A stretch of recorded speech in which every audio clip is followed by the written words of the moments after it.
dos contatos imediatos. Durante 2 horas, uma rede de TV americana fez um balanço de tudo o que se sabe sobre objetos não identificados, discos voadores e seres extraterrestres. Você vai ver agora os principais momentos deste especial que foi assistido por milhões de pessoas nos Estados Unidos e no Canadá. Good evening. What do a colonel in the United States Air Force, O programa da TV americana foi conduzido por Mike Barrell, um dos apresentadores de maior credibilidade nos Estados Unidos. Foram 2 horas de debates, entrevistas e até um satélite ao vivo direto de Moscou. No começo, Mike Barrell levanta uma dúvida que todo mundo tem quando se fala de discos voadores. É possível existir uma nave capaz de viajar milhões e milhões de quilômetros até atingir a Terra? Para responder a esta pergunta, ele convidou o astrofísico Thomas McDonald, que é um especialista no assunto. A grande vantagem das viagens espaciais, diz ele, é que no espaço podemos acelerar até atingir velocidades próximas à da luz. Os foguetes de fusão, que usam hidrogênio ou hélio, já têm o combustível pronto no espaço. Não precisam, portanto, carregar peso. Além disso, diz o Dr. McDonald, consegue-se uma energia milhões de vezes maior comparando-se com os foguetes que usamos na Terra. Outra dúvida comum é sobre a natureza das aparições dos discos voadores. O apresentador Mike Barrell pergunta: afinal, se os extraterrestres querem causar impacto, por que não aparecem num lugar bem conhecido, como a Casa Branca, por exemplo? Mas o fato é que isto aconteceu. Em julho de 52, a Força Aérea Americana tentou interceptar uma dúzia de objetos voadores não identificados que estavam bem acima da Casa Branca. Esta aparição acabou se transformando no acontecimento de maior impacto no país desde a Segunda Guerra Mundial. Este oficial garantiu na época que os objetos não tinham nada a ver com os projetos secretos que estavam sendo feitos no país. Este outro admitiu que os objetos podiam ter origem interplanetária. E o representante da Marinha disse que não conhecia nenhum míssil ou aeronave com a forma de um disco voador. Para dar uma satisfação à opinião pública, a Força Aérea Americana criou uma unidade de investigação que chamou de Projeto Livro Azul. E Mike Barrell está agora com 2 oficiais americanos que estiveram envolvidos pessoalmente com o projeto. O coronel Robert Friend, que chefiou as investigações por 5 anos, e o coronel William Coleman, ex-porta-voz do Pentágono. O coronel Robert Friend diz que o projeto Livro Azul sempre enfrentou muitas dificuldades, apesar de pelo menos 100 casos investigados por eles terem sido considerados muito preocupantes. Por isso, diz que não ficou surpreso quando o projeto foi extinto em 69. O ex-porta-voz do Pentágono, o coronel William Coleman, admite que ele mesmo já viu um OVNI. Ele afirma aqui que isto aconteceu em 55, quando comandava um B-52 nos céus do Alabama. De repente apareceu um estranho objeto prateado que não tinha asas, media 20 metros de diâmetro e 5 metros de altura. O coronel fez um relatório oficial, mas ele conta agora que quando começou a trabalhar no Livro Azul, procurou o relatório e não havia nada no arquivo. Isso aconteceu com outros relatos que também desapareceram, diz ele. Os 2 militares americanos disseram também durante o programa que hoje se sentem usados pela Força Aérea. Segundo eles, o governo não estava interessado em divulgar a verdade. Queria apenas acalmar a opinião pública e minimizar os relatórios sobre OVNIs e ETs. O apresentador Mike Barrell afirma que se esse era o objetivo da Força Aérea, ele foi atingido.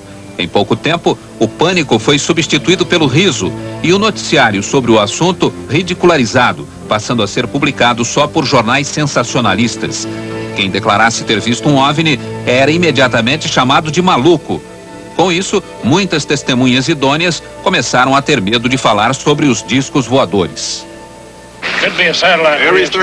Esta cena do filme Contatos Imediatos do Terceiro Grau mostra uma realidade muito comum hoje em dia. No filme, os operadores da torre de controle detectam no radar um objeto não identificado que está próximo de um avião. O piloto e o copiloto confirmam que estão vendo este objeto. Mas quando os operadores perguntam se eles querem relatar oficialmente o incidente, a resposta é não.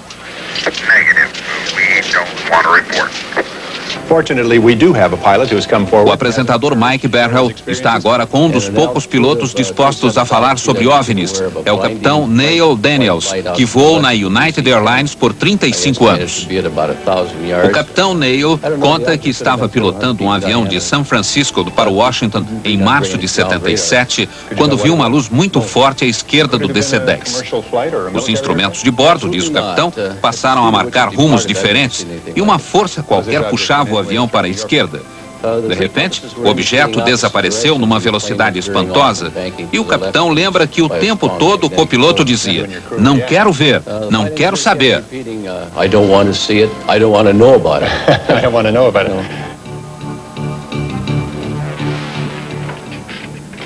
O interesse pelos discos voadores provocou uma onda de filmes de produção barata, principalmente na década de 50, e também estimulou imaginações de pessoas em busca de fama e dinheiro através de fraudes e falsificações.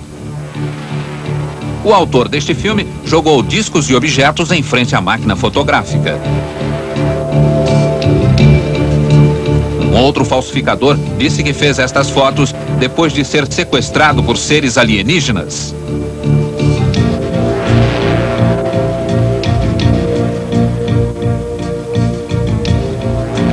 Neste pequeno aeroporto da Virgínia, foi filmada uma sequência com um disco voador.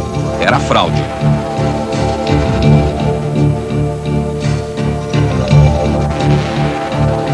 Esta fraude vem da Suíça. Um fazendeiro disse que foi sequestrado por ETs. A nave que ele fotografou foi achada no curral da fazenda.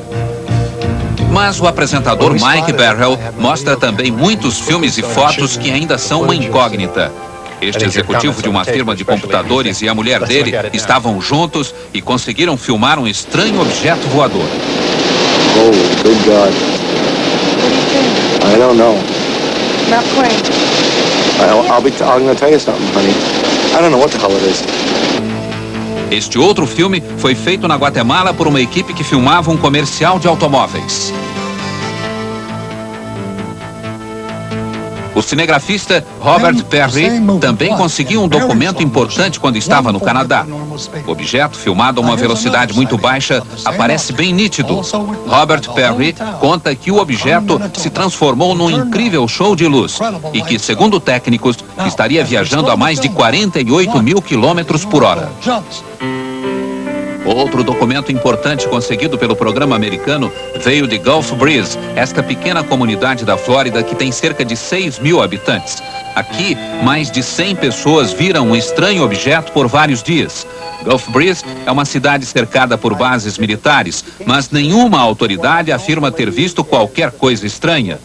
A maioria das testemunhas foi reunida pela produção do programa num auditório local e levantaram o braço quando o repórter perguntou quem tinha visto um OVNI.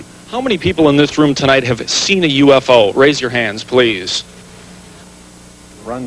O apresentador Mike Barrell diz que um dos moradores de Gulf Breeze, chamado Ed, tirou muitas fotos do OVNI, mas fez questão de não aparecer. E aqui estão as fotos de Ed. Segundo ele, um estranho raio de luz o paralisou. Ed levitou um pouco e depois caiu. Esta é a foto mais famosa de Ed, que ele tirou uma semana depois, através do para-brisa do caminhão. O OVNI está pairando a menos de 1 metro do chão, a ponto de se ver o reflexo no asfalto. Ed também conseguiu fazer este filme escondido atrás das árvores no jardim de casa. Reparem como o objeto vai de um lado para o outro.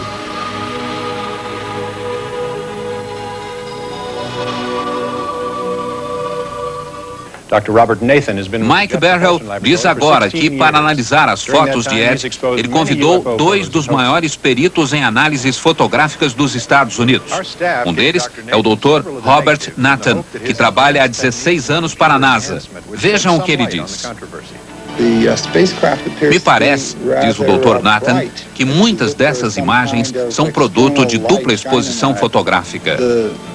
Me parece também que a iluminação da nave é meio artificial, bem diferente da iluminação do fundo ambiente. Em muitas fotos, tanto a parte inferior como a superior da nave estão recortadas com nitidez, dando a impressão de que houve algum trabalho de corte ou de colagem. Tenho analisado fotos de OVNIs há mais de 30 anos. Gostaria de dizer outra coisa, mas na minha opinião, essas imagens de Gulf Breeze não conferem. Thank you, Dr. Nathan. Now to make things perfectly clear, a man who takes a completely Mike Berhel diz agora que pediu a opinião de outro perito, o Dr. Bruce Maccabee, um físico nuclear que trabalha para a Marinha e que também analisou muitas fotos de OVNIs. A opinião dele é diferente. Yes, Mike. Dr. Nathan has studied only a O few of the Dr. Nathan photographs. só viu algumas fotos, mas eu analisei todas, até a fita de vídeo, e me perguntei, se essas imagens são uma falsificação, como foram feitas? Procurei, por exemplo, uma linha fina em cima que pudesse ser um fio suspendendo a nave. Procurei qualquer sinal por baixo para ver se o objeto foi apoiado numa mesa ou numa coluna. Procurei reflexos de vidro que mostram que houve montagem fotográfica e não encontrei nada nas fotos que pudesse justificar essas alegações. Minha conclusão é de que as fotos são verdadeiras e que a espaçonave é extraterrestre, diz o Dr. Maccabee. Outro momento importante do programa, o depoimento de autoridades soviéticas. Pela primeira vez na história, o Ocidente toma conhecimento da posição da União Soviética em relação aos fenômenos extraterrestres. Mr. Nikishin, I understand that you have O apresentador Mike Berhel conversa primeiro com Leonard Nikishin, que é o secretário do grupo de trabalho do governo soviético para assuntos extraterrenos. Ele diz que a maioria dos cientistas soviéticos não acreditava em OVNIs, mas que agora a situação está mudando. Segundo Nikishin, o fenômeno está sendo abordado de forma científica no seu país e ele acha que vão entrar em contato com ETs mais cedo do que se esperava. I've been listening to the show, Mike. O outro soviético é Sergei Bonlantser, um jornalista da agência de notícias TASS que é especialista em OVNIs. Sergei diz a Mike Berhel que o relato confiável mais recente aconteceu em 85. O piloto de um avião comercial notou um feixe de luz que iluminava totalmente o solo, uma luz tão forte que chegava a cegar as pessoas.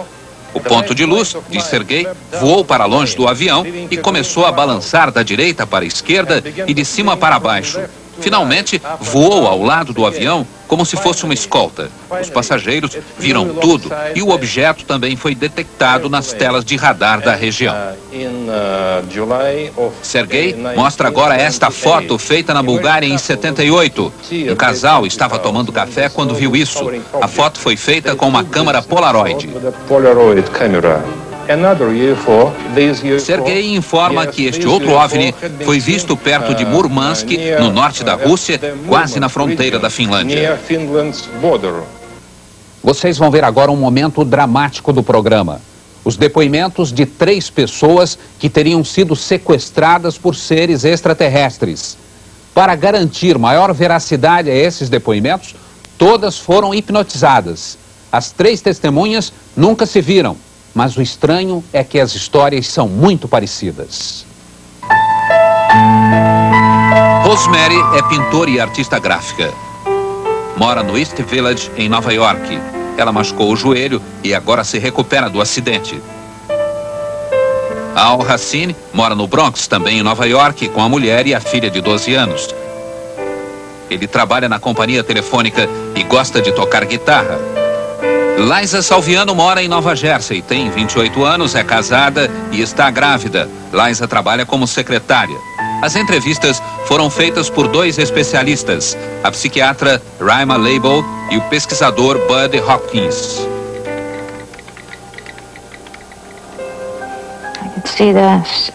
Posso vê-los agora por cima da cidade. Tem uma luz muito brilhante, muito intensa. Quero ver o que é, mas não consigo.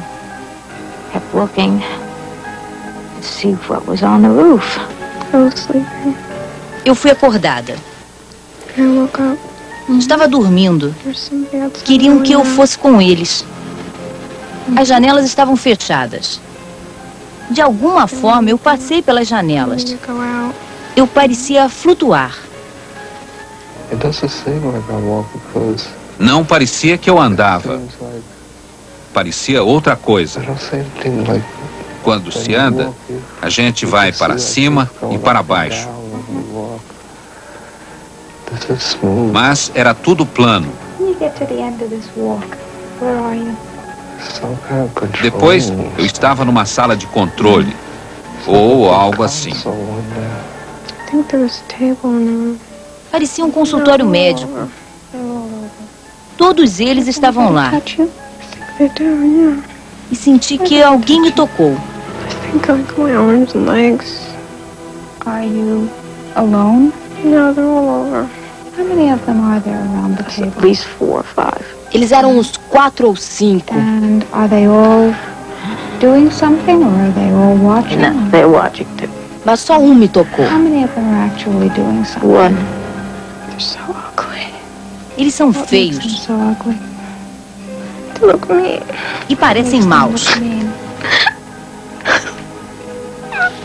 They don't smile. Não sorriem.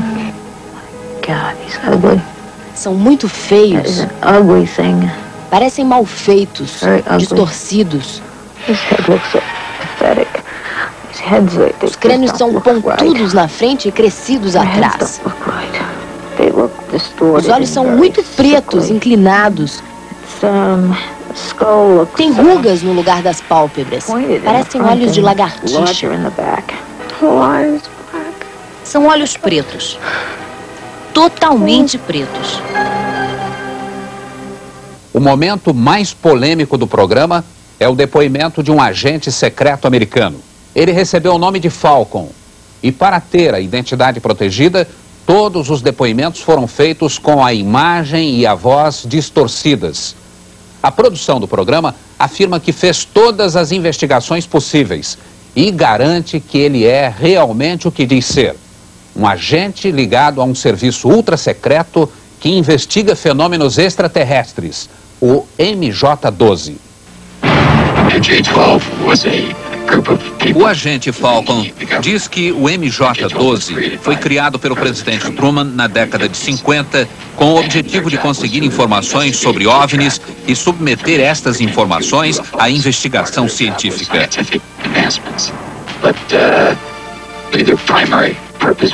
Com a ajuda de uma ilustração feita pelo programa americano, Falcon informa que as informações são enviadas ao presidente e ao vice-presidente, ao diretor da CIA e ao diretor da Agência de Segurança Nacional. Falcon diz também que o MJ-12 funciona aqui, no Observatório Naval em Washington, que pertence à Marinha. Peter Leon foi produtor executivo de notícias da rede de TV CBS em Los Angeles e ele diz que esteve pessoalmente por 2 vezes com um agente chamado Falcon. Leon diz que checou as credenciais e está convencido de que ele é realmente um agente. Segundo Falcon, o primeiro grande incidente envolvendo extraterrenos aconteceu em 47 no Novo México. Aparentemente, um OVNI sofreu uma pane e caiu no deserto. Na época, mais de 100 pessoas viram o acidente e foram até lá. Um pouco mais distante, havia uma cápsula ejetora com 2 ETs. Os corpos foram recolhidos pela Força Aérea e levados para uma autópsia. O major chegou a recolher e fotografar um pedaço da nave.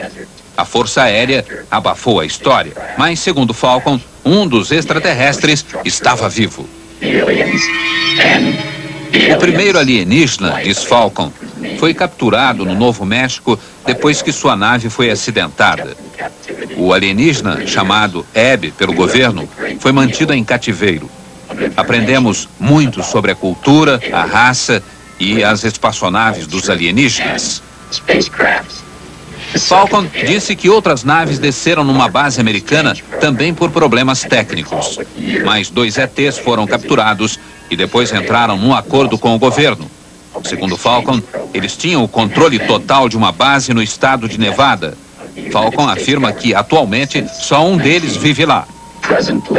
Este alienígena, diz Falcon, visitou um terceiro alienígena também dentro de um programa de trocas e tem sido hóspede do governo americano desde 82. Falcon diz que eles vivem muito, de 300 a 400 anos, e são muito inteligentes, com um QI superior a 200. Outra curiosidade, gostam de vegetais. Falcon afirma que já esteve com eles e diz agora qual o aspecto destes extraterrestres. Eles têm de 95 centímetros a 1 metro de altura. Os olhos são extremamente grandes, com um formato próprio. Têm várias pálpebras internas e os olhos são 2 vezes mais brilhantes do que os nossos. Tem 2 aberturas onde ficaria o nariz. E a boca é pequena. Não tem dentes como os nossos. As gengivas também são diferentes. Os órgãos internos são muito simples. Tem um só órgão que funciona como coração e pulmão. O sistema digestivo também é muito simples. A estrutura da pele é, digamos, uma pele elástica e dura, talvez endurecida pela exposição ao sol.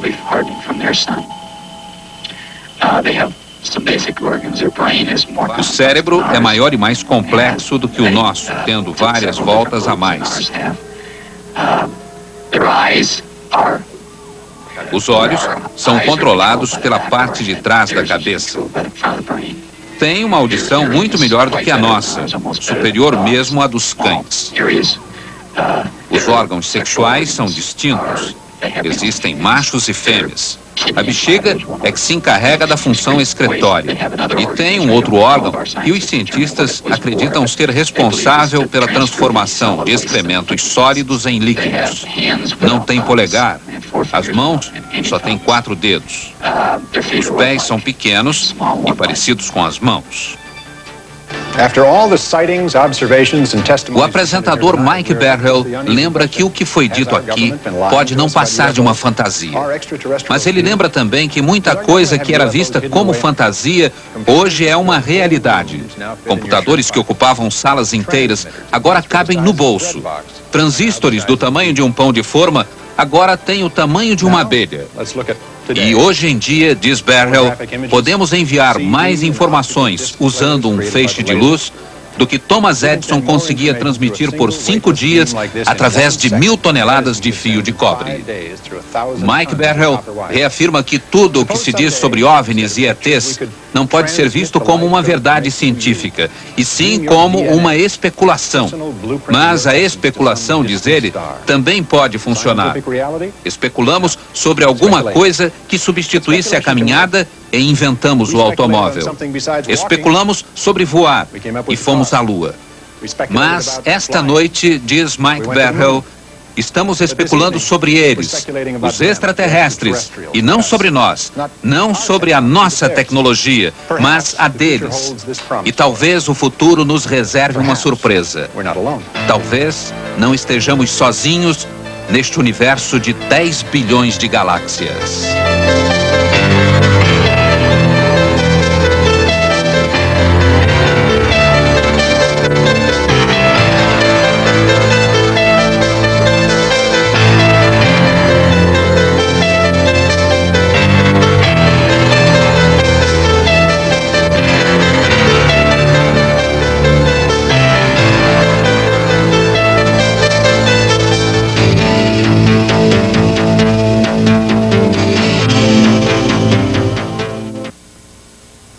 Boa noite.